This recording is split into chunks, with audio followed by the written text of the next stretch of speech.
রব্বুল আলামিনের কাছে কেউ যদি যেতে চায়, মন থেকে যদি আল্লাহকে একটা বারও ডাকে, আল্লাহ তবে এক ডাকের মাধ্যমেও তার গুনাহ মাফ করতে পারে। দুজন ব্যক্তির ঘটনা পড়লাম। একজন ব্যক্তি প্রচন্ড রকম আবেদ, প্রচুর ইবাদত করে। আপনারা জানেন ইবলিসও কিন্তু আবেদ ছিল, ইবলিস কিন্তু প্রচুর ইবাদত করেছে। এখন ওই ব্যক্তির একজন বন্ধু ছিল, এটা বানু ইসরাইলের ঘটনা। তো সেই বন্ধু পাপী ছিল, বিভিন্ন কবিরা গুনাহ করত। আর এই আবেদ ব্যক্তি বারবার তাকে নসিহত করত, গুনাহ ছেড়ে দাও, তুমি পাপ করছো, গুনাহ ছেড়ে দাও। তখন সেই ব্যক্তি যে পাপ করছে সে বলতো যে আল্লাহ কি তোমাকে আমার রক্ষক বানিয়েছেন? আল্লাহ কি তোমাকে আমার উপর দারোগা বানিয়েছেন? আমাকে আল্লাহর হাতে ছেড়ে দাও, আমাকে নসিহত করতে শোনা। একদিন এই আবেদ ব্যক্তি তার বন্ধুকে একটা জঘন্য পাপ করতে দেখলো, এমন একটা পাপ যেটা দেখে তার মনে ধারণা আসলো এটা চরম জঘন্য একটা কাজ। তখন সে মুখ ফসকে বলে ফেলল যে আল্লাহ তোকে আর মাফ করবে না, আল্লাহ তোকে জান্নাত দিবে না। আল্লাহ রাব্বুল আলামিন মালাকুল মউতকে এই দুজনের কাছে পাঠালেন, দুজনের রূহকে কবজ করা হলো। এবার আল্লাহ পাক তার সামনে তাদেরকে উপস্থাপন করে বললেন যে তোমাকে আমার রহমত সম্পর্কে কে গ্যারান্টি দিয়েছে যে আমি কাউকে রহমত করবো কি করবো না? যাও, আমি তোমাকে জাহান্নামে পাঠালাম, ওই ব্যক্তি যে আমার রহমত প্রত্যাশা করেছে আমি তাকে জান্নাত দিয়ে দিলাম। দেখুন, এই হাদিসটা শুনলে মনে হয় বাহ্যিক হয়তোবা মুখের একটা কথার কারণেই সে জাহান্নামে চলে গেল। আসলে বিষয়টা এমন নয়। বিষয়টা আমি আপনাকে বোঝাচ্ছি। বিষয়টা হচ্ছে ইবলিসের মতো। ইবলিস কিন্তু শুধু মন থেকেই বলেনি যে খলাকতানি মিন নার ওয়া খলাকতাহু মিন তিন, আমি কেন তাকে সাজদা করব আদমকে? আদম তো মাটির তৈরি আর আমি তো আগুনের তৈরি। এটা ইবলিসের শুধু মৌখিক স্টেটমেন্ট ছিল না, কারণ কি ছিল? আবা ওয়াস্তাকবার, সে উদ্ধত হয়েছিল, অহংকার প্রদর্শন করেছিল। ভিতর থেকে ইন্টারনালি সে অহংকারী ছিল, সে আন্ডারএস্টিমেট করে কথাটা বলেছে, শুধু মৌখিকভাবে বলে নাই। কিন্তু ঠিক এই ব্যক্তির ঘটনা এমনই, সে মন থেকে অহংকারী হয়ে উঠেছিল, যদিও বা সে আবেদ ছিল। এখানে আমরা যারা প্র্যাকটিসিং মুসলিম হওয়ার চেষ্টা করছি, আমাদের জন্য এখানে নিদর্শন আছে। অযথা নামাজ পড়েই ভেবে বসবেন না যে অনেক কিছু করে ফেলছে, এক চিল্লা দিয়ে মনে করে ফেলবেন না যে দিনের জন্য অনেক কিছু করে ফেলছে। একটা হজ করেছেন, ওমরা করেছেন, সিয়াম রেখেছেন, দিনের জন্য দান সদকা করেছেন, একটা মাদ্রাসা মসজিদ করেছেন, ভেবে বসবেন না আপনি সব অনেক কিছু করে ফেলেছেন এবং অন্যরা সব ককরোচ তেলাপোকা, ওরা জাহান্নামে যাবে, এমনটা মনে করবেন। জানি না আমরা যে কার আমলের কতটুকু আল্লাহর কাছে কবুল হচ্ছে। এখানে এই ব্যক্তির সমস্যা ছিল এই, সে নিজের আমলটাকে অনেক ভারী মনে করছিল এবং সে স্টেটমেন্ট দিয়ে ফেললো যে তোকে আল্লাহ পাক মাফ করবে না। এই একটা কথা মন থেকে বলার কারণে তার ইহকাল পরকাল দুটা বরবাদ হয়ে গেল, সে জাহান্নামে চলে গেল। ঠিক আরেক ব্যক্তির ঘটনা আছে এমন, এগুলো সবগুলো রেফারেন্স আছে।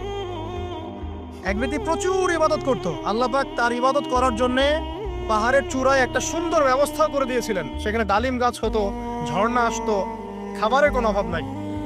হাদিসে এসেছে 500 বছর সে ইবাদত করেছে। কত বছর?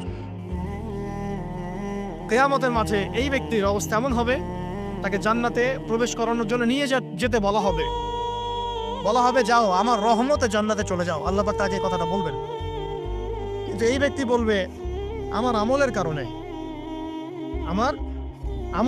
আল্লাহ পাক বলবেন আমার রহমতে জান্নাতে চলে যাও। ব্যক্তি বলবে আমার আমলের কারণে। আল্লাহ রাব্বুল আলামিন তখন তাকে দেওয়া সমস্ত নেয়ামতগুলোকে এক পাল্লায় করবেন আর তার সমস্ত আমলকে আরেক পাল্লায় করবেন। একটা চোখের যে নেয়ামত আল্লাহ পাকের, সমস্ত আমলও 500 বছরের ইবাদত এতটুকু হয়নি। তারপর তাকে বলা হবে ওকে জাহান্নামে নিয়ে যাও। এবার জাহান্নামে যাওয়ার সময় সে বলবে আল্লাহ তোমার রহমতে আমাকে মাফ করে দাও। তখন আল্লাহ পাক তাকে আবার ডেকে নিয়ে আসুন, বলবেন যে তোমাকে যে আমি ইবাদত করার জায়গা করে দিয়েছিলাম, এটাকে তুমি নিজে করেছো না আমি করেছি? সে বলবে আপনি করেছেন। তোমাকে যে আমি সৃষ্টি করেছিলাম তখন কি তুমি কোনো আমল করেছিলে? বলবে না। তাহলে তোমাকে যে সৃষ্টি করেছি আমি, এটা কি তোমার আমলের কারণে? না। তোমাকে সারা দুনিয়াতে এত নিয়ামত দিয়েছি, এটা কি তোমার আমলের কারণে? সে বলবে না। তখন তাকে জান্নাতে প্রবেশ করানো হবে। কিয়ামতের মাঠে এমন অনেক ঘটনা ঘটবে যেটা আমাদের চিন্তার বাইরে। আরেকজন ব্যক্তিকে ডেকে আনা হবে, যে ব্যক্তি একটা দুটা নয় বরং 100টা খুন করেছে। সে 99 জন মানুষকে হত্যা করার পর ফতোয়া খুঁজে বেড়াচ্ছিল যে আমার তওবা কবুল হবে কিনা। একজন আবেদের কাছে গিয়েছে। আবেদ আর আলেম কিন্তু এক জিনিস না। আবেদ মানে যে প্রচুর ইবাদত করে, তার জ্ঞান কম, সে শুধু জানে কিভাবে ইবাদত করতে হয়। আলেম হচ্ছে সে যে শরীয়তের গভীর জ্ঞান জানে, আবার ইবাদতও করে। আবার যারা জ্ঞান আছে আমল নাই, সেও কিন্তু প্রকৃত আলেম না। প্রচুর জ্ঞান আছে কিন্তু জ্ঞান অনুযায়ী আমল করে না, সেও কিন্তু প্রকৃত আলেম নন। এবার আসেন, তো এই আবেদের কাছে গিয়ে সে বলছে আমার কি ক্ষমা হবে, আমি 99টা খুন করেছি। সে বলল তোমার আবার ক্ষমা, তোমার ক্ষমা নাই। তখন এই ব্যক্তি এই আবেদকে হত্যা করে 100টা খুন পূর্ণ করলো, ওকেও সে মেরে ফেলছে। আমার ক্ষমাই হবে না তো তোর বেঁচে থাকার কি দরকার, তুইও মর। এই ব্যক্তির মধ্যে একটা চেতনা তৈরি করলেন যে আমাকে তওবা করতে হবে। সে তখন সার্চ করতে লাগলো আরো কোনো আলেম আছে কিনা। এরপর অনেক দূরে একজন আলেমের সন্ধান পাওয়া গেল। সে সেখানে গেল, তাকে গিয়ে বলল আমার কি ক্ষমা হবে। সে আলেম তাকে বলল হ্যাঁ তোমারও ক্ষমা হতে পারে, যাও তুমি ইস্তেগফার করো এবং এই এলাকা থেকে অন্য এলাকায় চলে যাও। মানে যে এলাকায় তুমি অনেকদিন ছিলে, যেখানে তুমি অনেক পাপ কাজ করেছো, এখানে থাকার দরকার নাই। তওবা করে তুমি অন্য কোথাও চলে যাও, নতুন একটা জীবন শুরু করো। এখানে থাকলে হবে কি, তোমার স্মৃতিগুলো তোমাকে তাড়িয়ে বেড়াবে, মানুষ তোমাকে খারাপ নজরে দেখতেই থাকবে, তুমি তখন কষ্ট পাবে। এই জন্য তুমি চলে যাও।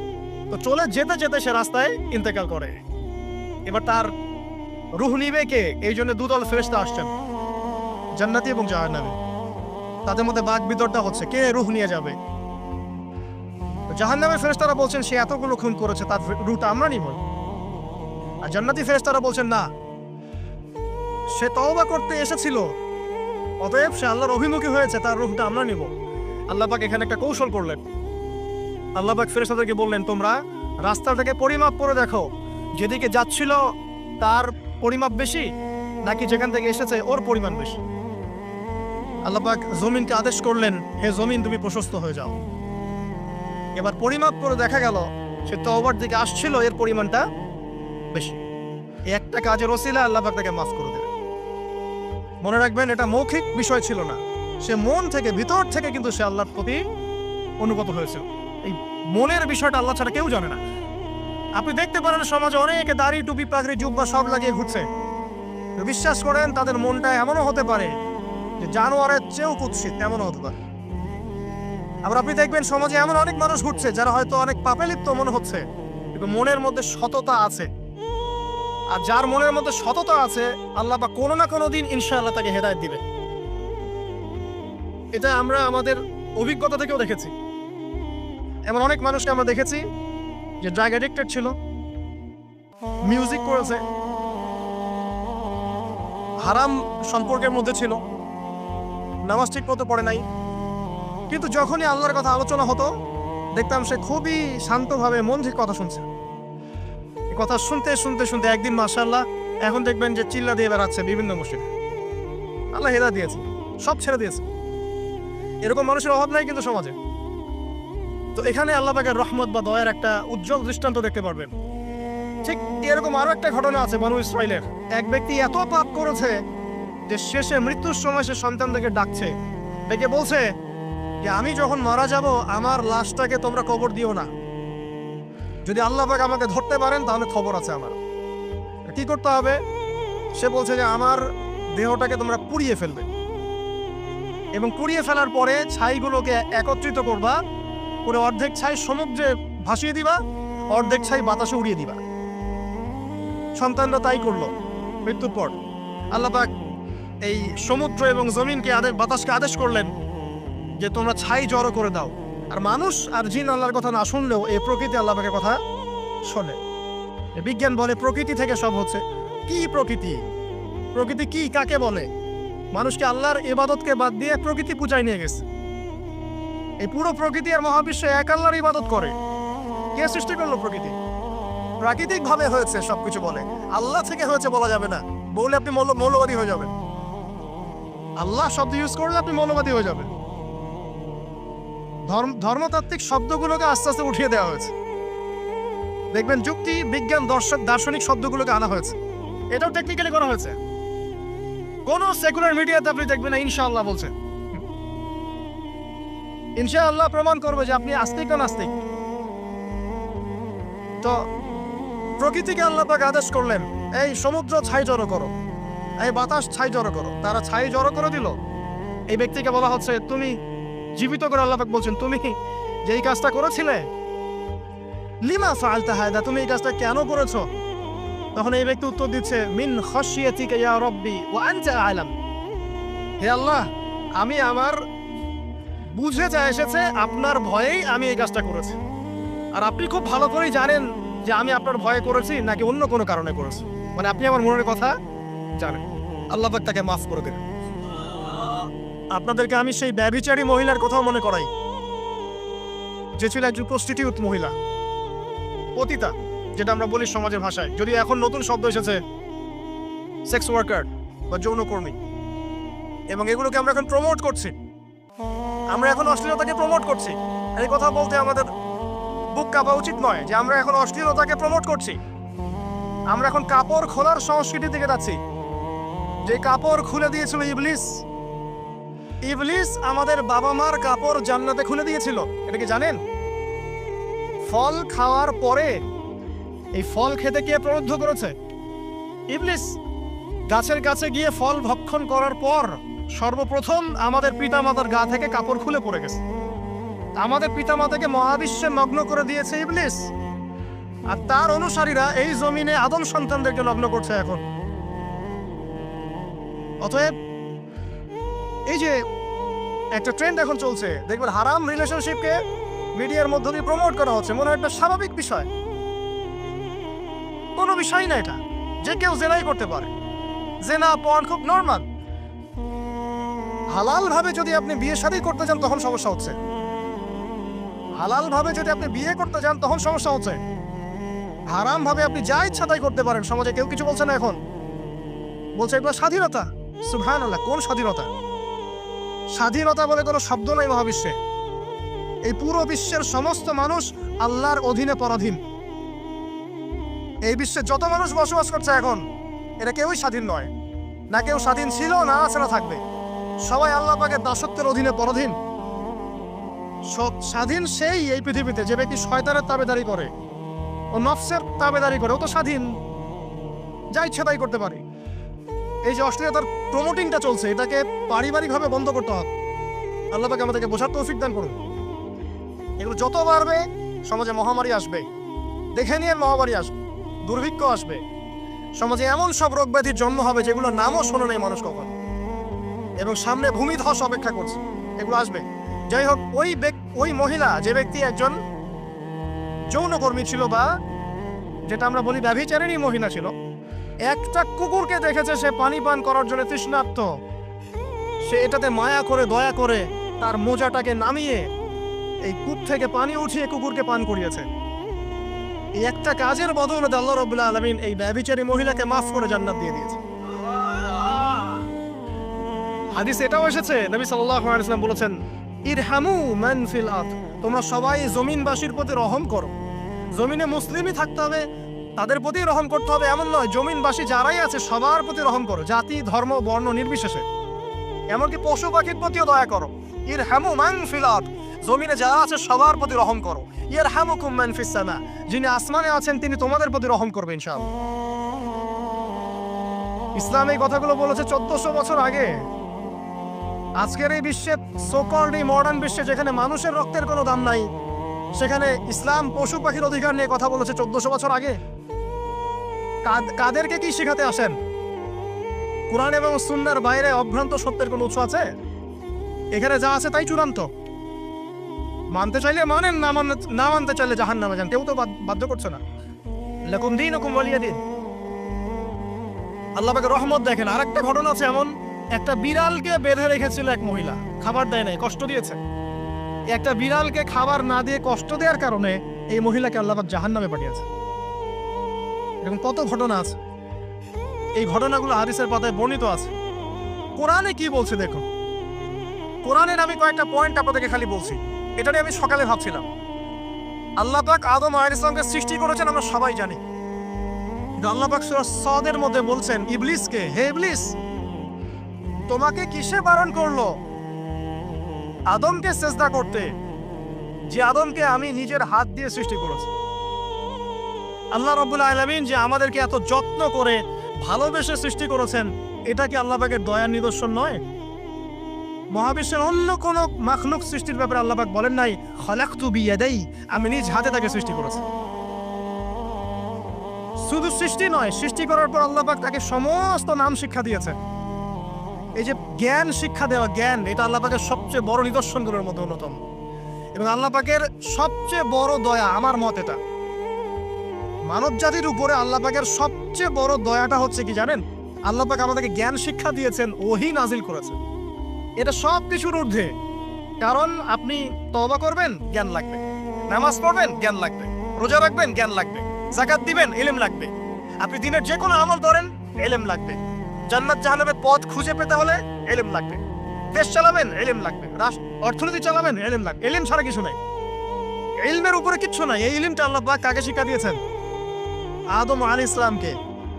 আমরা তো শিখেছি সমাজ বিজ্ঞান বইগুলোতে যে আমাদের পূর্বপুরুষরা নাকি গুহায় থাকতো আর গাছের ছাল পাতা খেয়ে থাকতো, তাই না? লতা পাতা খেয়ে থাকতো, গাছের ছাল পাতা খেয়ে থাকতো, পোশাক পরতো আর কি। বোগাস, তা মিথ্যা কথা। আল্লাহ রাব্বুল আলামিন সূরা বাকারা এবং সূরা আরাফ পড়ে দেখেন, আল্লাহ পাক বলছেন যে আদম আলাইহিস সালামকে আল্লাহ পাক সমস্ত নাম জ্ঞান শিক্ষা দিয়েছেন। মহাবিশ্বের যে প্রয়োজনীয় জ্ঞানগুলো আছে সেগুলো আল্লাহ পাক আদমকে শিখিয়েছেন আলাইহিস সালাম। ওয়াল্লামা আদামাল আসমাআ কুল্লাহা, আল্লাহ পাক আদমকে সমস্ত নাম শিক্ষা দিয়েছেন। আমাদের পিতা মাতারা মূর্খ ছিলেন না, তারা সৃষ্টি থেকেই জ্ঞানী ছিলেন। আদম আলাইহিস সালামের পারমাণবিক বোম বানানোর কোনো প্রয়োজন ছিল না, ছিল? বানান নাই। আপনার মধ্যে এই জ্ঞানটা আসছে কিভাবে? বাই ডিএনএ আপনি জ্ঞান পাচ্ছেন, কারণ আমরা আদম সন্তান। অনেক জ্ঞান আমাদের ভিতরেই আছে, এগুলো চর্চার মধ্য দিয়ে, গবেষণার মধ্য দিয়ে প্রস্ফুটিত হয় মাত্র। জ্ঞান ভিতরে আছে আমাদের। আমাদের পিতাকে জ্ঞানী করে পাঠানো হয়েছে। এই জ্ঞান শিক্ষা দেওয়াটা হচ্ছে আল্লাহ পাকের সবচেয়ে বড় দয়াগুলোর মধ্যে একটা। গ্রহণ করেছেন। শুধু তাই নয়, আদম আলাইহিস সালামকে এমন জ্ঞান শিক্ষা দিয়েছেন যে জ্ঞান ফেরেশতারা পর্যন্ত জানতো না। এটা কি দয়া নয়? এটা কি আদম সন্তানের প্রতি ভালোবাসা নয়? তারপরে সেজদা করিয়েছেন। মহাবিশ্বে অন্য কাউকে কি সেজদা করানো হয়েছে? কোরআনে কি এমন কোনো দলিল আছে যে আদম আলাইহিস সালাম ছাড়া অন্য কাউকে সব ফেরেশতারা সেজদা করেছেন? আছে? তাহলে এই যে সম্মান দেয় আল্লাহর পক্ষ থেকে, সম্মান কিসের ভিত্তিতে? সম্মান শারীরিক ক্ষমতার ভিত্তিতে? সম্মানটা কি কারণে? জ্ঞানের কারণে, ইলমের কারণে, জ্ঞানের কারণে সম্মান। এই সম্মান দেওয়াটা কি আল্লাহ পাকের রহমত এবং দয়ার নিদর্শন নয়? অতএব সম্মান পেতে হলে, আল্লাহর রহমত পেতে হলে সেই জ্ঞানের চর্চায় আবার ফিরে আসতে হবে। আপনি যদি আজও সেই ওহির জ্ঞানের চর্চা করেন, আল্লাহ পাক এই পৃথিবীবাসীর বুকের মধ্যে আপনার জন্য সম্মান পয়দা করে দিবেন ইনশাআল্লাহ। দেখেন, ওই সেই জ্ঞানে যদি আপনি এখনো চর্চা করেন, আজও আপনি সম্মানিত হবেন ইনশাআল্লাহ। ব্যক্তি চর্চা করলে ব্যক্তি সম্মানিত হবে, একটা পরিবার চর্চা করলে ওই পরিবার সম্মানিত হবে, একটা সমাজ যদি চর্চা করে সেই ওহির জ্ঞান, ওই সমাজ সম্মানিত হবে। একটা দেশে যদি আপনি ওই ওহিভিত্তিক জ্ঞান ছড়িয়ে দেন, পুরো দেশকে আল্লাহ পাক সম্মানিত করবে ইনশাআল্লাহ, পুরো জাতিকে সম্মানিত করবে ইনশাআল্লাহ। আরো সামনে যান, এই যে আদম এবং হাওয়া আলাইহিস সালাম গাছের কাছে চলে গেলেন, ফল খেয়ে ফেললেন, কারণ আমরা আদম সন্তান, ভুল করি। আল্লাহ পাক সাথে সাথেই বহিষ্কার করে দিয়েছেন? না, আল্লাহ পাক তওবা করার জন্য কালিমা শিখিয়ে দিয়েছেন। সুবহানাল্লাহ, তাদের কালিমা জানা ছিল না। আল্লাহ পাক বলছেন ফাতালাক্কা আদাম মির রাব্বিহি কালিমাত, আল্লাহ পাকের কাছ থেকে আদম আলাইহিস সালাম কিছু বাক্য শিখে নিলেন, যেই বাক্য দিয়ে ফাতাবা আলাই, সে আল্লাহর কাছে তওবা করলো। কোন সেই বাক্য? সূরা আরাফে আছে, রব্বানা যালামনা আনফুসানা ওয়া ইল্লাম তাগফির লানা ওয়া তারহামনা লানাকুনান্না মিনাল খাসিরিন। এই দোয়া কে শিখিয়ে দিয়েছে? আল্লাহ। এই তওবার বাক্য যে শিখিয়ে দেয়, এটা কি দয়ার পরিচয় নয়? আমরা আল্লাহর কাছে ফিরে যাব, তওবা করব, ইস্তেগফার করব, এই জ্ঞানটা শিখিয়ে দেয়া কি আল্লাহ পাকের দয়ার পরিচয় নয়? না, আমরা কিভাবে ক্ষমা চাইতাম? কিভাবে ক্ষমা চাইলে আল্লাহ পাক সমস্ত গুনাহ মাফ করবেন, এই পদ্ধতিগুলো বলে দেয়া কি আল্লাহ পাকের দয়ার পরিচয় নয়? তারপর সামনে যান, পৃথিবীতে নামিয়ে দিয়ে আল্লাহ পাক ক্ষান্ত হয়ে যাননি। আল্লাহ রাব্বুল আলামিন আসমান থেকে হেদায়েতের গ্রন্থ পাঠিয়েছেন। বলেছেন এই গ্রন্থের মধ্যে যা আছে মেনে চললে তোমরা আবার জান্নাতে ফিরে আসবে ইনশাআল্লাহ। আল্লাহ পাক আদম এবং হাওয়া আলাইহিস সালাম এবং আদম সন্তান সবাইকেই সৃষ্টি করেছেন, উদ্দেশ্য হচ্ছে আল্লাহ পাক আমাদেরকে জান্নাত দিতে চান। আল্লাহ পাক চান যে আমরা যেন জান্নাতে যাই। যদি আমরা জান্নাতে যেতে না পারি পরকালে, একটা কারণে যেতে পারবো না, অনলি একটা কারণ, সেটা হলো আমাদের নিজের দোষে। একটা কারণ, যারা জাহান্নামে যাবে মানুষ এবং জিনদের মধ্যে, নিঃসন্দেহে মহাবিশ্বে তারা ছাড়া জাহান্নামে যাওয়ার উপযুক্ত কেউ ছিল না। ও জাহান্নামে যাওয়ার উপযুক্ত ছিল বলেই আল্লাহ পাক তাকে জাহান্নামে পাঠাবেন। আর যারাই জান্নাতে যাবে প্রত্যেকেই শুধু আমলের বদৌলতে যাবে না, বরং আল্লাহ পাকের রহমতেই যাবে। আল্লাহ পাকের রহমত যাদের উপরে বর্ষিত হবে তারাই জান্নাতে যাবে ইনশাআল্লাহ। কে আমল দিয়ে যেতে পারবে না। যত আমলই করি বলা যাবে না এই আমলের বদৌলতে জান্নাতে যেতে পারবো। আল্লাহ পাক গয়না করলে হবে না। আল্লাহ পাক চান যে আদম সন্তান যেন জান্নাতেই যায়। এই কারণেই সৃষ্টি করা, এই কারণেই আপনার ওহী ভিত্তিক গ্রন্থগুলো পাঠানো, এই কারণে নবী রাসূল পাঠানো, আলেম ওলামা সৃষ্টি করা, মানুষকে সতর্ক করা, হায়াত দেয়া, বারংবার জীবনে চলতে ফিরতে আপনাকে অ্যালার্ম করা হয় আল্লাহর পথে ফিরে আসেন, আল্লাহর পথে ফিরে আসেন। অ্যালার্ম করা হয় না? বিপদ দিয়ে আপনাকে অ্যালার্ম করা হয় আল্লাহর পক্ষ থেকে। আপনি চলতে পথে হোঁচট খান, আল্লাহ আপনাকে অ্যালার্ম দেন, ফিরে আসো। চলছেন বিপথে, আল্লাহ পাক অ্যালার্ম দেন, ফিরে আসো। আল্লাহ পাকের পক্ষ থেকে কিন্তু এগুলো আসে। অদ্ভুত একটা হাদিস বললাম, অদ্ভুত বলতে বলছি অ্যামেজিং হাদিস, যে একটা সাহাবী বলছেন সালমান রাদিয়াল্লাহু আনহু, তিনি বলছেন যে যখন মুমিনের উপর বিপদ আপদ বালা মুসিবত আসে, তখন মুমিনের এই বিপদ আপদ বালা মুসিবত রোগ শোকের বদৌলতে আল্লাহ পাক তার গুনাহগুলোকে মাফ করে দেন এবং তার মর্যাদাকে বাড়িয়ে দেন এবং সে আল্লাহর দিকে ফিরে আসার অনুশোচনা করার সুযোগ পায়।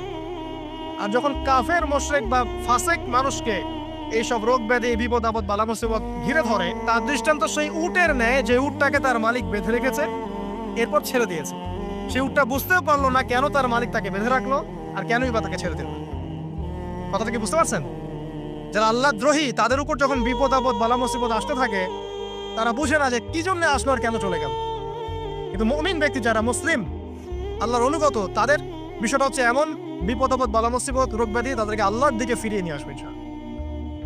দেখুন, এই যে পৃথিবীতে নামিয়ে দেয়া, এরপর আল্লাহর পক্ষ থেকে ঐশী গ্রন্থগুলো পাঠানো, নবী রাসূল পাঠানো, আলেম ওলামা পাঠানো, আপনাকে হায়াত দেয়া, আপনাকে রিজিক দেয়া, এই শ্বাস নেওয়ার ক্ষমতা দেয়া, আপনাকে জ্ঞান বুদ্ধি দেয়া, বিবেক দেয়া, যে আমি তার পাশে লাউ গাছ উৎপন্ন করলাম। কোন গাছ? খেতে পারেন, এর শাক এবং এই যে ফল, এটার মধ্যে নিঃসন্দেহে এমন এমন কিছু উপাদান আছে যেটা হয়তো আমরা জানিও না, আবিষ্কার করা হয়নি। তিনি সুস্থ হয়ে গেলেন, আলহামদুলিল্লাহ। কোথায় যাবেন? যে কোনো জায়গায় যান। নবী ঈসা আলাইহিস সালামকে চতুর্দিক থেকে আক্রমণ করছে ইহুদিরা। আল্লাহ রাব্বুল আলামিন তাকে এমন হেফাজত করলেন, তার কাছে তাকে উঠিয়ে নিলেন। এটা কি দয়ার পরিচয় নয়? এই যে একটু আগে তেলাওয়াত করলো শুরুর আগে নবী মূসা আলাইহিস সালামের ঘটনা। বনু ইসরাইল একটার পর একটা অবাধ্যতা করেই গেছে। আল্লাহ পাক তারপরেও তাদের কাছে নবী পাঠিয়েছেন, নবী মূসাকে পাঠিয়েছেন। ফেরাউনের মতো জালেম শাসকের হাত থেকে বনু ইসরাইলকে আল্লাহ পাক উদ্ধার করেছেন। এটা কি দয়ার পরিচয় নয়? নবী মূসা আলাইহিস সালাম গাছের নিচে বসে আছেন, খাবার নাই, বাসস্থান নাই, কিছু নাই, বরং তার গায়ে একটা অপবাদ দেওয়া হয়েছে যে তিনি নাকি একজন মানুষকে খুন করেছে। অথচ তার ইন্টেনশন সেটা ছিল না। তিনি একটা ঘুষি দিয়েছেন লড়াই থামানোর জন্য, ওই এক ঘুষিতেই সেই ব্যক্তি ডেড। এবার তিনি গাছের নিচে বসে দোয়া করছেন, রব্বি ইন্নী লিমা আনজালতা ইলাইয়া মিন খায়রিল ফাকির। আল্লাহ, আমি নিঃস্ব অসহায় হয়ে এখানে বসে আছি, তুমি আমার উপর তোমার যে রহমত পাঠাবে আমি তার ভিখারি হয়ে বসে আছি। দোয়া করার সাথে সাথেই ওই শুআয়ব আলাইহিস সালামের মেয়ে হেঁটে হেঁটে চলে আসলো। তিনি স্ত্রী পেলেন, তিনি শ্বশুর পেলেন, একজন নবী পরিবার পেলেন, বাসস্থান পেলেন, চাকরি পর্যন্ত পেলেন। 8 বছর তিনি রাখালি করেছেন শুআয়ব আলাইহিস সালামের ফার্মের মধ্যে। দয়া মুহূর্তেই চলে আসবে, শুধু আল্লাহ দিকে অভিমুখী হলেই হয়, এগুলো দয়া। আইয়ুব আলাইহিস সালামের কথা মনে আছে না? দীর্ঘদিন রোগে ভুগছেন, চিকিৎসা হচ্ছে না, ভালো হচ্ছে না, শেফা হচ্ছে না। এখানে যারা আধ্যাত্মিকত্ব নিয়ে পড়াশোনা করেন, লেখালেখি করেন, তারা বলেছেন তাদের কিছু কিতাবের মধ্যে, রোগটা যখন এমন একটা পর্যায়ে চলে আসলো যে তিনি জিহ্বাটা নড়াতে পারছেন না, কারণ তিনি আল্লাহ পাকে জিকির করতে প্রচন্ড ভালোবাসতেন। এক পর্যায়ে রোগটা এমন একটা জায়গায় চলে আসলো যে জিহ্বাটা তিনি নড়াতে কষ্ট হচ্ছে। তখন গিয়ে তিনি বলছেন, রব্বি আন্নী মাসসানি আদ-দুররু ওয়া আনতা আরহামুর রাহিমিন, হে আল্লাহ, আমাকে কষ্ট স্পর্শ করেছে, আর তুমি তো ক্ষমাকারী, রহমকারীদের মধ্যে সর্বশ্রেষ্ঠ রহমকারী। আমি জিকির করতে পর্যন্ত পারছি না, আল্লাহ আমার রোগটা শেফা দিয়ে দাও। বলার সাথে সাথে আল্লাহ রাব্বুল আলামিন প্রস্রবণ ঝর্ণা তৈরি করলেন, এখানে গোসল করো, শেফা হয়ে গেল। এগুলো কি রহমতের পরিচয় নয়? এখানে এক্সট্রা স্কলার এমনও বলেছেন, আজকে আমরা যারা বাহ্যিক সৌন্দর্য নিয়ে বেশি গর্ব করি আর কি, আত্মিক সৌন্দর্যের চাইতে বাহ্যিক সৌন্দর্য নিয়ে যারা বেশি গর্ব করি, যদি আল্লাহ পাক আমাদের পোশাকটাকে পরিবর্তন করে দেন, আত্মাটাকে দেহের পোশাক দেন আর দেহটাকে আত্মার পোশাক বানায় দেন, তাহলে দুর্গন্ধে কি আমাদের সামনে আসতে যাবে না। কথা আপনারা বুঝতে পারছেন না? আইয়ুব আলাইহিস সালামের আত্মাটা ছিল পবিত্র, পরিশুদ্ধ, আর দেহের মধ্যে রোগ হয়েছিল। আর এই পুরো বিশ্বের ম্যাক্সিমাম লোকের মানুষের রোগ এখন আত্মায়, দেহে নয়। আবার বলছি, হয়তো বুঝতে পারছেন না। আইয়ুব আলাইহিস সালামের রোগটা হয়েছিল দেহে, বাইরে। তার আত্মা ছিল পবিত্র, পরিশুদ্ধ আত্মা। দেহের রোগের একটা পর্যায়ে যখন জিহ্বাটায় ইফেক্ট হলো, তখন জিকির করতে তার কষ্ট হচ্ছে, তখন তিনি দোয়া করছেন, আল্লাহ আমার এই রোগটাকে শেফা দিয়ে দাও। আর এখনকার পুরো জেনারেশন, এই সভ্যতার রোগ হচ্ছে ভিতরে আত্মায়। দেহের রোগের চাইতে তার আত্মার রোগটা বেশি। এখন এই আত্মাটাকে যদি দেহ বানিয়ে দেওয়া হয় আর দেহটাকে আত্মার পোশাক পরিয়ে দেওয়া হয়, দুর্গন্ধে কেউ সামনে আসতে চাবে না। তাই আইয়ুব আলাইহিস সালামের সেই দোয়া এখন আমাদের বেশি করা উচিত। রব্বি আন্নী মাসসানি আদ-দুররু ওয়া আনতা আরহামুর রাহিমিন, আল্লাহ আমাদের আত্মায় রোগ এসেছে, এটাকে তুমি শেফা দাও। দেহের রোগ লেস ইম্পর্টেন্ট, আত্মার রোগটা বেশি ইম্পর্টেন্ট। এরকম নিদর্শন কোরআনের পাতায় পাতায় ছড়িয়ে আছে। আসহাবুল কাহফ, পুরো সমাজ ওদেরকে মেনে নিচ্ছে না, গুহায় চলে গেলেন, ঘুম পাড়িয়ে দিলেন আল্লাহ পাক। 309 বছর, কত বছর?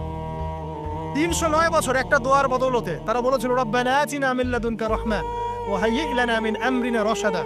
আল্লাহ পাক শুধু ঘুম পাড়িয়ে রাখলেন না, তাদের মধ্য দিয়ে আল্লাহ পাক পুরো একটা সভ্যতাকে হেদায়েত করে দিলেন। আলহামদুলিল্লাহ। যে সভ্যতা বিশ্বাস করতো না যে পরকাল বলে কিছু আছে, দাকিয়ানুস বাদশার সেই জুলুম থেকে আল্লাহ পাক এই 10 জন বা 9 জন যুবককে বাঁচালেন, ওদেরকে কিয়ামত পর্যন্ত কোরআনের পাতায় স্থান দিলেন, নিদর্শন বানালেন, এবং তাদের মধ্য দিয়ে একটা পুরো সভ্যতাকে হেদায়েত দিলেন। সুবহানাল্লাহ। যেখানে যাবেন এই নিদর্শন। আর কার কথা বলবো? যুলকারনাইন, মনে আছে? কোন সূরা আছে যুলকারনাইনের কথা? সূরা কাহফ। আল্লাহ পাক তাকে এমন রহমত করেছিলেন যে মাশরিক মাগরিব, মানে পূর্ব পশ্চিম পর্যন্ত তাকে রাজত্ব দিয়ে দিয়েছেন।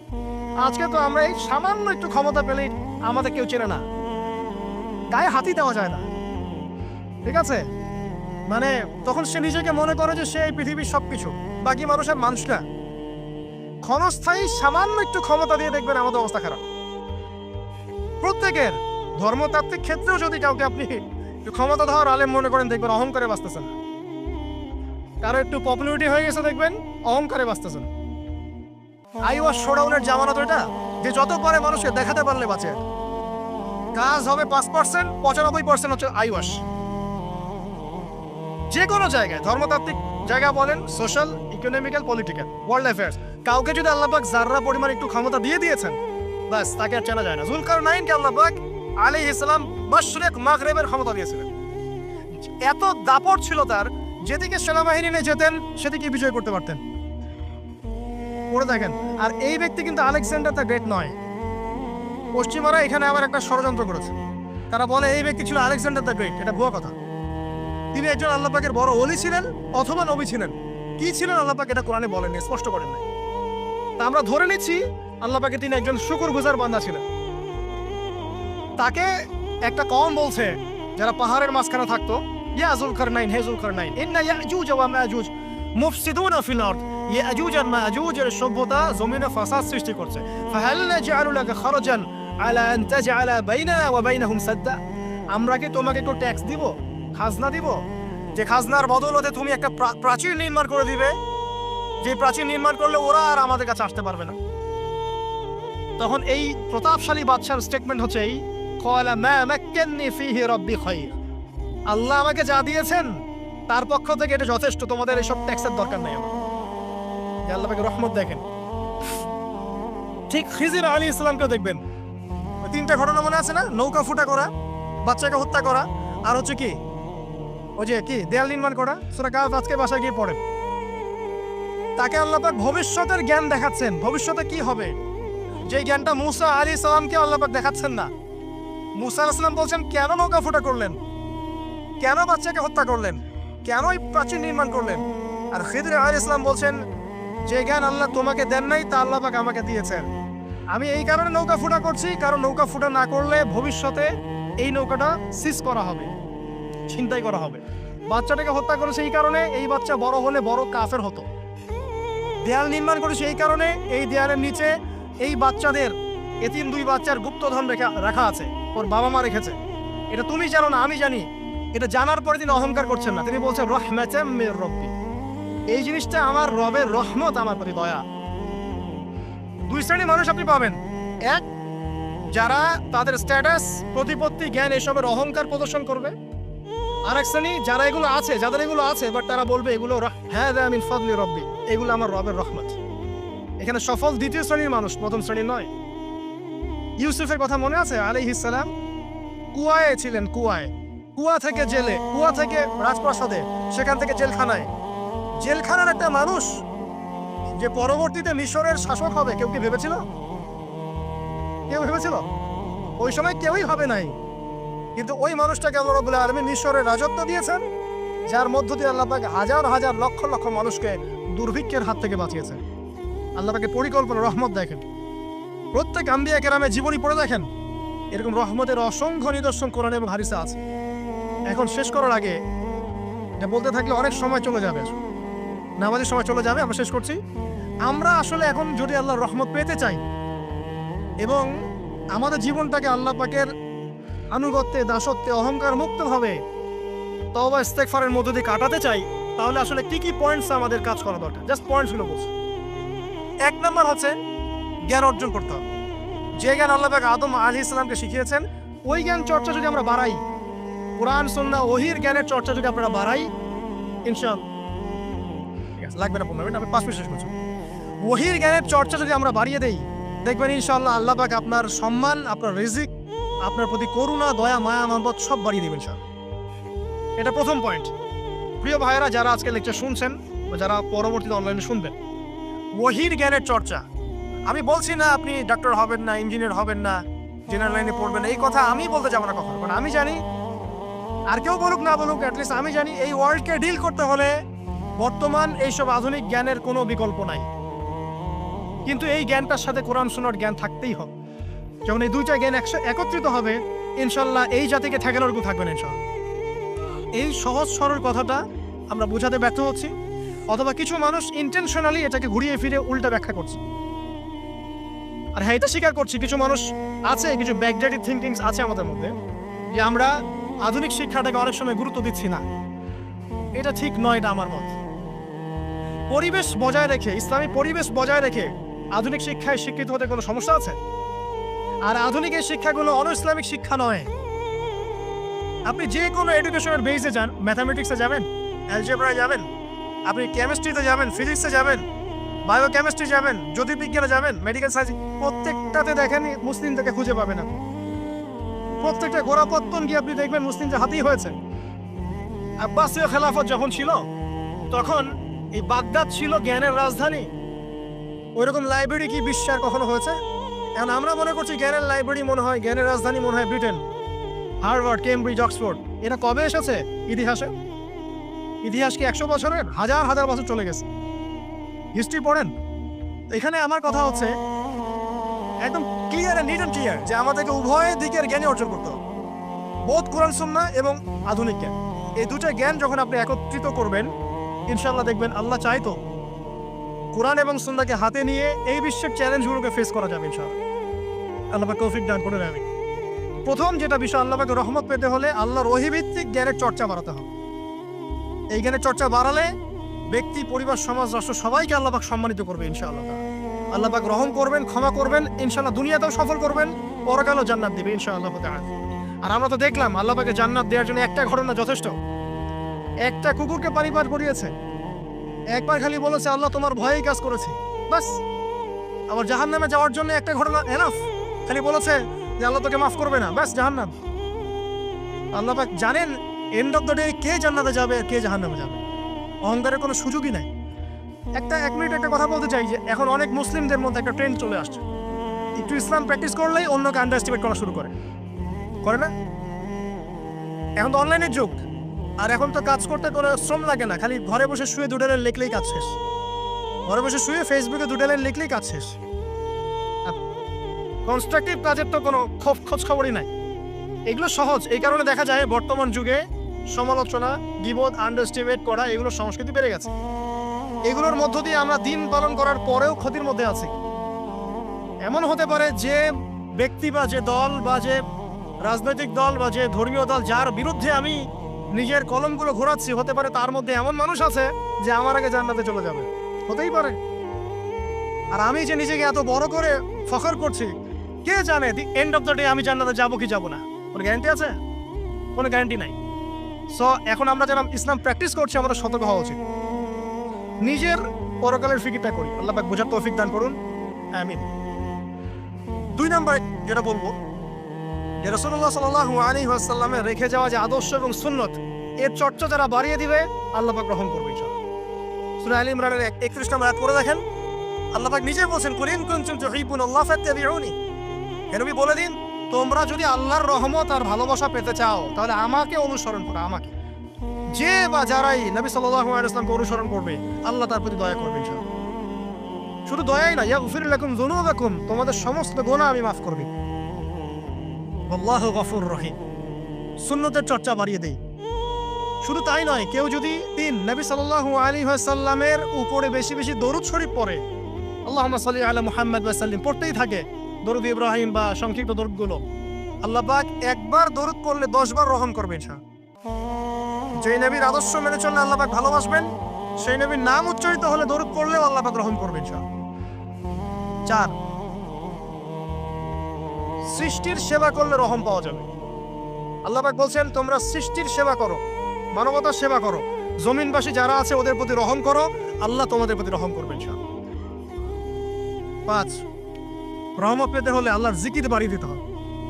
আল্লাহর জিকির মানে সকাল সন্ধ্যা আল্লাহ পাকের যত জিকির আজগার আছে এগুলো ছাড়া যাবে না। চলতে ফিরতে অলওয়েজ আল্লাহকে ডাকতে হবে, সুবহানাল্লাহ, আলহামদুলিল্লাহ, ওয়া ইলাহা ইল্লাল্লাহ, আল্লাহু আকবার, লা হাওলা ওয়ালা কুওয়াতা ইল্লা বিল্লাহ। যে কাজ আপনি করছেন ওই কাজের মধ্যেই জিকির বাড়াতে হবে। যে যত বেশি আল্লাহ পাকে জিকির করবে তার কলব তত জিন্দা থাকবে, এবং যার কলব জিন্দা থাকবে, যার কলবের মধ্যে নূর থাকবে, আল্লাহ পাকের নূর তার কলবে আসবে ইনশাআল্লাহ তাআলা। 6, বেশি বেশি কোরআন তেলাওয়াত বাড়িয়ে দিতে হবে। কোরআন তেলাওয়াত যারা বাড়িয়ে দিবে, এই কোরআনের বদৌলতে আল্লাহ পাক তার প্রতি রহম করবে ইনশাআল্লাহ। আরো বলবো 7 নাম্বার, যে সালাত এর কোনো বিকল্প নাই। নবী সাল্লাল্লাহু আলাইহি ওয়াসাল্লাম ইন্তেকালের আগ মুহূর্তে বলে যাচ্ছেন, আসসালাত ওয়াস সালাত ওয়া মা মালাকাত আইমানুকুম, নামাজের যত্ন নিও, আর তোমাদের অধীনস্থ যারা আছে ওদের ব্যাপারে খেয়াল রেখো। নামাজ নাই ইসলাম নাই, নামাজ আছে তো ইসলাম আছে। তো নামাজের তাবেদারি যারা করবে, 5 ওয়াক্ত নামাজ ঠিকঠাক মতো করবে, ইনশাআল্লাহ অবশ্যই আল্লাহ পাক তাদের প্রতি রহম করবেন ইনশাআল্লাহ। আরো বলতে চাই তাহাজ্জুদের কথা, যারা একটু তাহাজ্জুদের নামাজে অভ্যস্ত হতে পারবেন, ওই সময়টা আল্লাহ পাকের রহমত নেমে আসে, বর্ষিত হয়। যারা তাহাজ্জুদের সালাতে অভ্যস্ত হবে আল্লাহ পাক তাদের প্রতি রহম করবে ইনশাআল্লাহ তাআলা। 9 বলতে চাই দিনই মেহনত বাড়িয়ে দেওয়া। যাদের ফিকির দিনকে নিয়ে, কিভাবে আমি দিন পালন করব, কিভাবে দিনের প্রচার করব, দিনের জ্ঞান অর্জন করব, এর প্রসার ঘটাবো, দিনটাকে মানুষের কাছে পৌঁছে দিব, এই ফিকির যাদেরকে তাড়িয়ে বেড়ায়, ইনশাআল্লাহ আল্লাহ পাক ওদেরকে এই জমিনে রহম করবে ইনশাআল্লাহ। আল্লাহ আমাদের দাওয়াতি কাজ বাড়িয়ে দেন, দিনের ফিকির বাড়িয়ে দেন, ইনশাআল্লাহ তাআলা আল্লাহ পাকের রহমত পাওয়া যাবে ইনশাআল্লাহ। আরেকটা কথা আছে, 10 গিয়ে বলবো পিতামাতার খেদমতের কথা। পিতামাতার খেদমত এমন একটা জিনিস যেটা করলে পর আল্লাহর রহমত নেমে আসে। একজন ব্যক্তি কবিরা গুনাহ করেছে, নবীর কাছে গিয়ে বলছে, আমার ক্ষমার কি কোনো রাস্তা আছে? নবী সাল্লাল্লাহু আলাইহি ওয়াসাল্লাম বলছেন, তোমার মা কি বাসায় আছে, জীবিত আছে? হ্যাঁ, জীবিত আছে, বাসায় যাও, তোমার মায়ের খেদমত করো, তোমার সমস্ত গুনাহ মাফ হয়ে যাবে ইনশাআল্লাহ।